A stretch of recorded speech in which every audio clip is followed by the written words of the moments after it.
നമ്മുടെ സഹകരണ രംഗം എത്രത്തോളം മഹത്തരമായിരുന്നു. അതൊരു കാലമായിരുന്നു. പിന്നെ അത് മലിമസപ്പെട്ടു.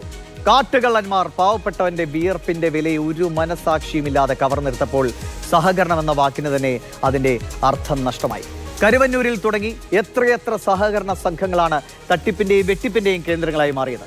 ഈ കള്ളങ്ങൾ എത്ര മനുഷ്യജീവനുകളെയാണ് കവർന്നത്. വിശ്വാസവഞ്ചകരായാൽ അല്ലെങ്കിൽ അവരാൽ ബലിയാടാക്കപ്പെട്ടവരും കൂടി നമ്മുടെ ചുറ്റുമുണ്ട് എന്നത് പ്രത്യേകം ശ്രദ്ധിക്കണം. അക്കൂട്ടത്തിൽ ഒരാളായിരുന്നു ആഴ്ചകൾക്ക് മുൻപ് ജീവനൊടുക്കിയ തിരുവനന്തപുരത്തെ BJP കൗൺസിലർ തിരുമല അനിൽ. വേണ്ടപ്പെട്ടവർ തന്നെ ചതിച്ചപ്പോൾ അനിലിന് മുന്നിൽ തെളിഞ്ഞത് മരണം മാത്രമാണ്.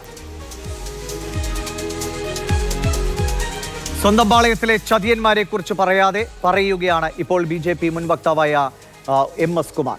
മരിച്ചു കഴിഞ്ഞ ശേഷം നെഞ്ചത്ത് റീത്ത് വയ്ക്കുന്നതല്ല രാഷ്ട്രീയമെന്നാണ് MS കുമാറിന്റെ ഫേസ്ബുക്ക് പോസ്റ്റ്.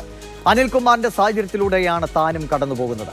തന്റെ കീഴിലുള്ള സഹകരണ സംഘത്തിൽ നിന്ന് വായ്പ എടുത്തവരിൽ 70% BJP-ക്കാർ തന്നെയാണ്. അതിൽ 90% പേരും പണം തിരിച്ചടച്ചിട്ടില്ല.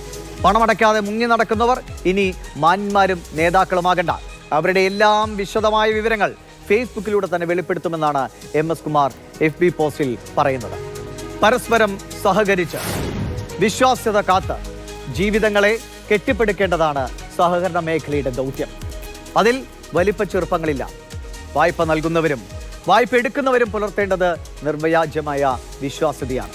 എവിടെ പിഴച്ചാലും അത് ചെന്നെത്തുക ഒരുപാട് മനുഷ്യരുടെ കണ്ണീരിലേക്കാണ്, അല്ലെങ്കിൽ മരണങ്ങളിലേക്കാണ് എന്ന് മാത്രം പറയാം.